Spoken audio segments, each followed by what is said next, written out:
What's up, everybody? Steven Z Killer here. Today I'm bringing you a brand new reaction. I hope you guys enjoy, but before we get into that, 77% of you guys are not subscribed. Now there's two reasons for that. You're either new or you're returning, and hopefully today you change that. With that in mind, you hit that subscribe button and join this community. Now, let's get into the video. Link down below for the newest video on Film Theory's channel, a theory of you are being erased. Now, I'm interested in seeing what this is all about. It's giving me vibes of backroom stuff, but it doesn't say it's a backrooms. And not to mention, it just says analog horror when it comes to the hashtags within the video itself. And wall turn file. So I'm interested in what this is all about, but I'm getting huge backrooms vibes from just the thumbnail and of course where we are right now. So let's see what this is all about when it comes to film theory.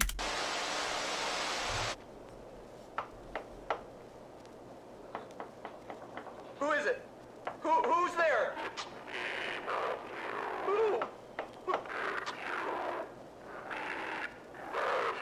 Who are you?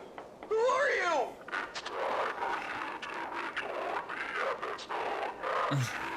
No! No, you stay away! You stay away! No! The bad decision, Matt.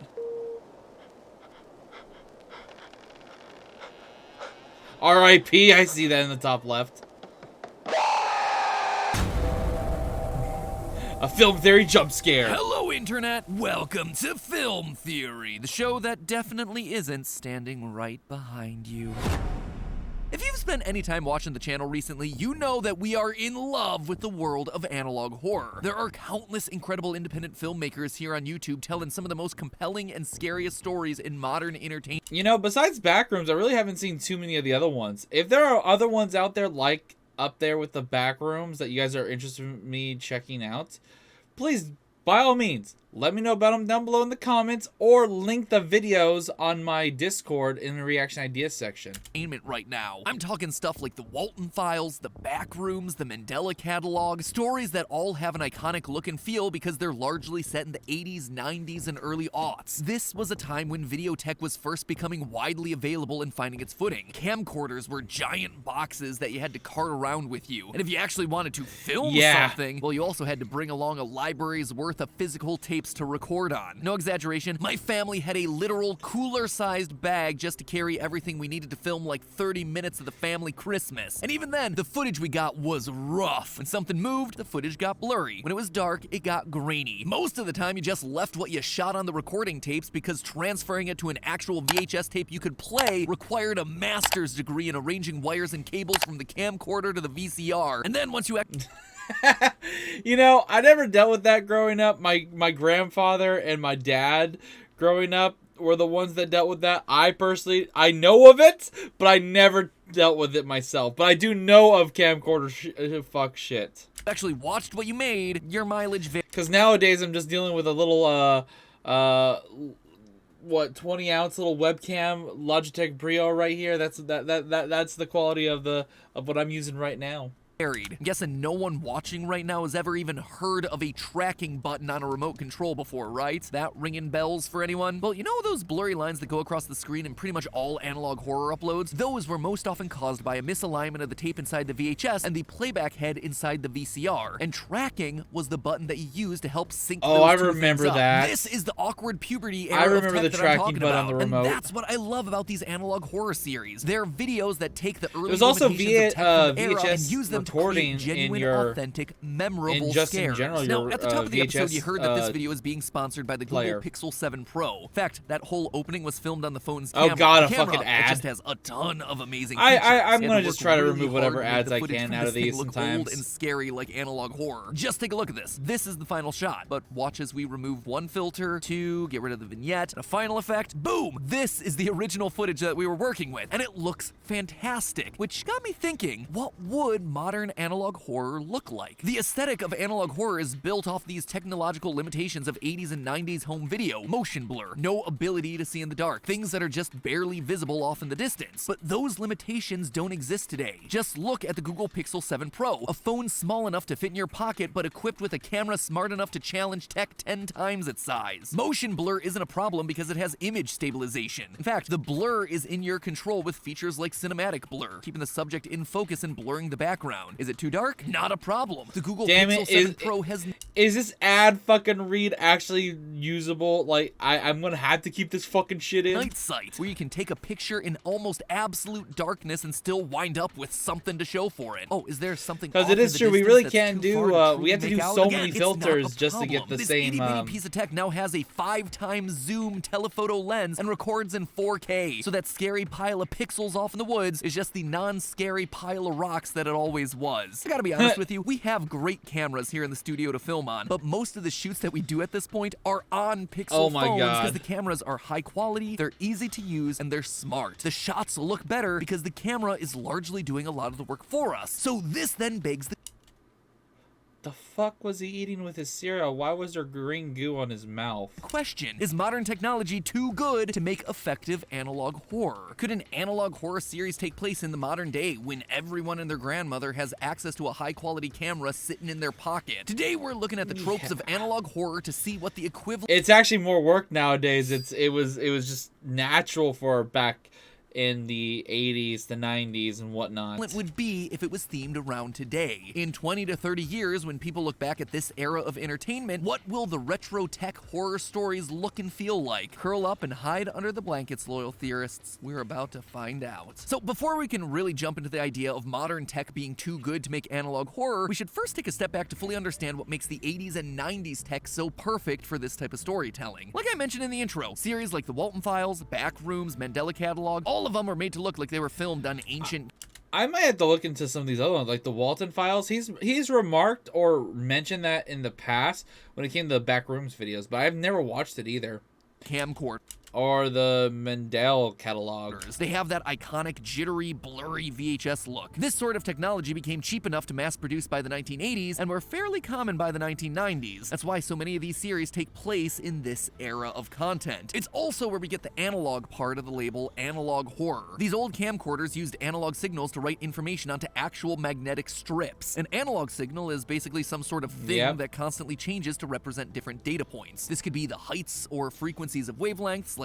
Funny enough is I took a course in college when I was going to college, when it came to my arts class and stuff like that, and film and some of the film stuff I went into. I remember having to research and look into some of this older stuff and how it actually worked. With radio signals, or even stuff that's simple, like a record where it reads the heights of grooves on the record and then translates that into an audio output. Because analog recordings are literal waves, there's an infinite amount of detail that you can get in there. But it also makes it more likely to have interference, like you see with television static. Hence why old TVs had antennas that you could use to fine-tune the signal. By contrast, digital signals are discrete packages that are stored as units of ones and zeros. A digital recording takes snapshots of the analog signal at a certain rate. The higher the rate, the closer to the original signal you're gonna get. Instead of encoding information onto a physical tape like with analog, digital signals store it onto memory cards. Anyway, at that time, analog tapes had the potential to be decent quality, but it turns out that the tech wasn't exactly the ideal solution for long-term storage. See, magnetic tape begins to degrade after 10 to 20 years if it isn't stored properly, meaning the footage gets blurry, it gets glitchy, corrupted. Here's a friendly reminder to convert all your old home videos into digital if you haven't already here, folks. What's more, the footage from these old cameras and camcorders was often interlaced. Honestly, at this point, I don't even know if we have any of those. Motion blur seems to have this weird any more of series those horizontal lines running VHS through it. tapes. That means that the footage My was family, interlaced. personally. Each single frame of the video only had about half the information needed for the full image. The rest of the image used the previous frame, meaning that any motion would be slightly offset and thus the horizontal lines. This drastically cut the amount of data needed for the full video, making it easier to both store and broadcast, but it also resulted in huge losses in quality. The opposite of this is known as Yeah. progressive scan, where an entire image's worth of video is shown in each individual frame. You ever notice when you select the quality of a YouTube video, it says something like 1080p? Well, the P stands for progressive scan, and almost all video shot today uses that Yep. as the standard. Regardless, the lower quality interlaced video being played on a big ol' CRT screen helped to create the iconic flickering look that we now associate with old videos from this era. And you see, that's why it works so well for horror made on a budget. Not only is this sort of technology really cheap nowadays, but the look is easy to recreate in post-production using modern editing software. Like here, bam! Our editors just threw a bunch of effects on this to make it look like an old VHS, and it's what, like 2 layers in After Effects? This lets young filmmakers create something that's immediately stylish. Like,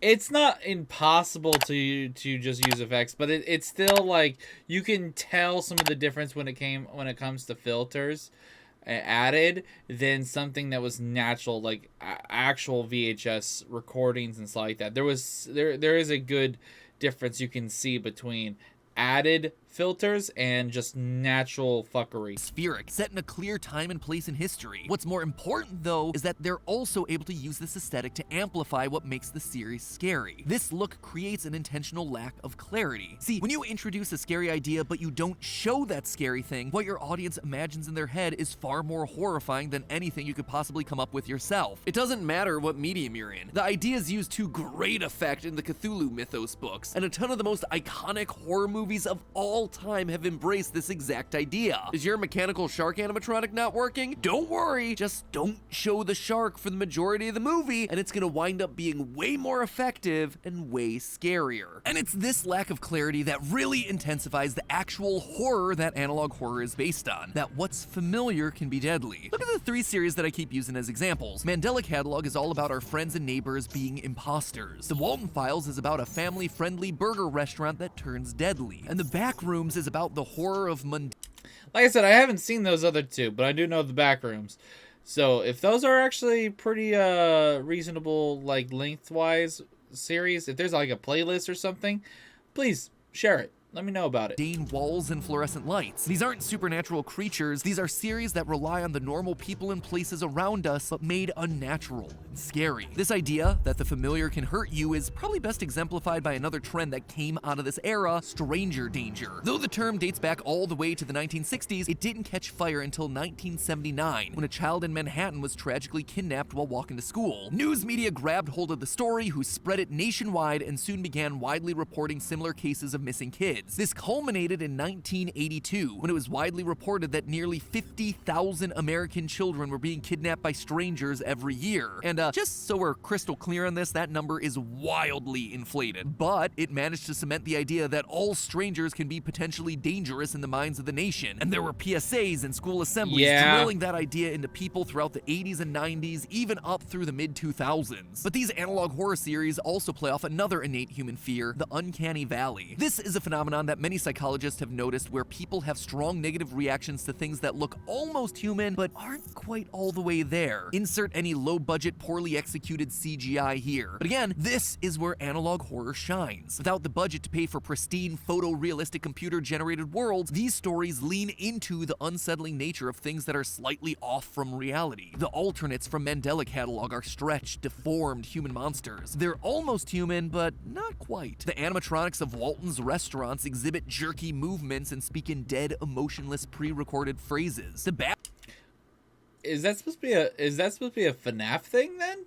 The Walton thing? Backrooms takes the generic office layout, but then Does that look twists like it into Bonnie? something that's not built by human hands. Something that on the surface looks familiar, but And where it's the animatronic nuances don't related. match up. The layout doesn't quite work with what those spaces would actually look and feel like if it was actually made by humans. Things are just slightly off, which keeps us off balance and nervous. But having laid all of that out, you can start to see the problem here, right? Modern technology just isn't super compatible with that flavor of classic analog horror. Our cameras are too good, and there's just a lot of them everywhere. anywhere. And even if you are working with older, blurry footage today, there are upscaling programs that are able to use complex algorithms to increase the quality of footage near flawlessly. So if we were to sit here and think about what modern analog horror would be, what would it look like? If current analog horror thrives on the limitations of the technology from the past, what will the creators of the future be exploiting to scare us with stories about today? Since clarity of image isn't an issue anymore, we'd need to find something about contemporary technology that is scary. Honestly, I had to really think about this one. I mean, there are some obvious answers like social media and that everyone shares a ton of information about themselves online and not everyone is what they seem, but that's not super unique. Those stories are already being told by Hollywood. We all understand the scare potential there. It's also not a true parallel to analog horror. Again, the genre is about the limitations of filming equipment. Equipment that today seems to have no limitation. And therein lies the answer, I think. That right there is the point. Not that the video gets blurry in the dark or that a shaky camera obscures the movement of a monster as it comes towards you. In an ironic twist, where analog horror as we know it's rooted in the limitations of technology from the 80s and 90s, I expect creators of analog horror in the future to lean into the idea that technology became too good in the 2020s. That what we define as photorealism has actually evolved beyond reality, now able to create realities that never even existed in the first place. What made me think of this was actually the Pixel 7. There's this feature in the camera called Magic Eraser, which lets you go into your photos after you take them to remove small objects in the background. It does this using AI, filling in the space left by the object with information about the space around it. It is, without exaggeration, an incredible tool. It helps you to create the perfect moment even if you weren't able to capture it at the time. I cannot tell you the amount of times that Steph and I have woken up at 4 a.m. just to get a picture in front of some landmark without hordes of people lingering in the background. Magic Eraser solves that problem instantly, getting me extra sleep while we're on vacation, which I am so thankful for. But Magic Eraser also shows how instantaneous this sort of tech is getting. Literally, you rub your finger and stuff in the background disappears. It erases people out of a moment in time. It is literally creating a new reality with just the touch of a finger. And sure, this sort of stuff has always been possible to some extent thanks to photo editing software, but the ease and speed at which it's possible now with the Magic Eraser is incredible. And we're not just talking about correcting photos either. I'm sure you've seen the news about AI with the ability to create artwork from using just a few keywords.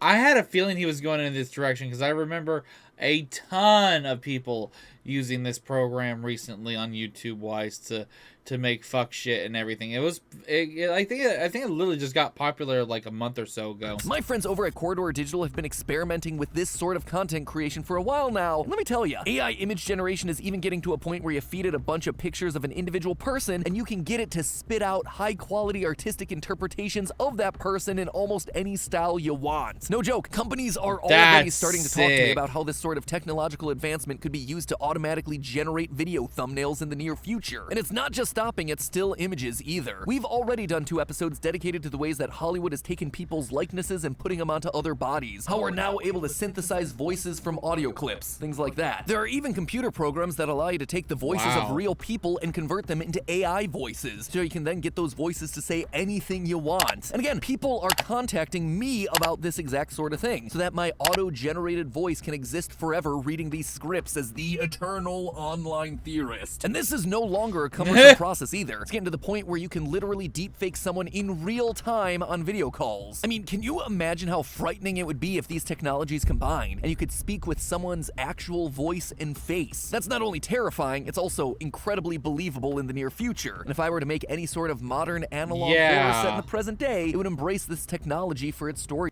Okay, now I get why this title says you're being erased. I get it now.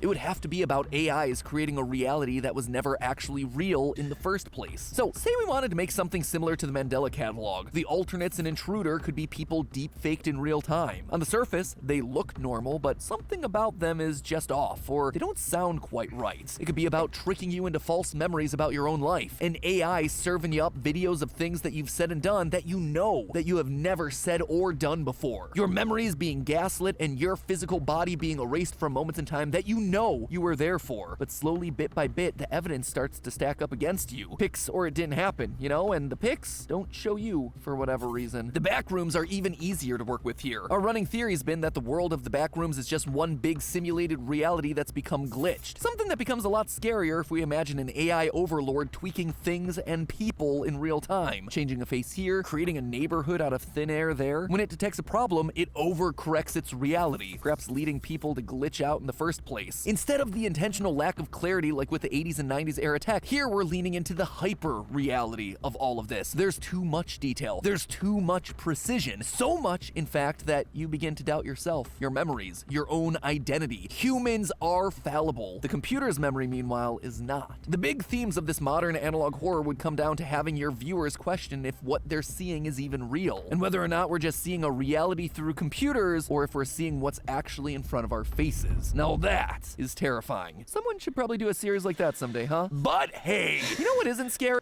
Something tells me you're going to be doing a series like that, or you just basically created the thought process for people to start doing that shit. The brand spanking new Google Pixel 7.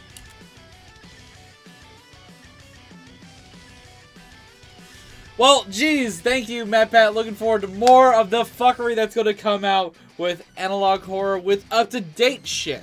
So, thank you guys for watching. Hope you guys enjoyed this. This was not exactly what I was expecting, but you know what? I still enjoyed this. If you have suggestions for me to check out, this is the month of October, so spooky month is here. Look out for more videos, live streams, and all that good fuck shit. I'll see you guys around until the next time. Till then, later! This is the Prince of the motherfucking Saiyans, and I am ordering you to subscribe to Steven Z. Killer!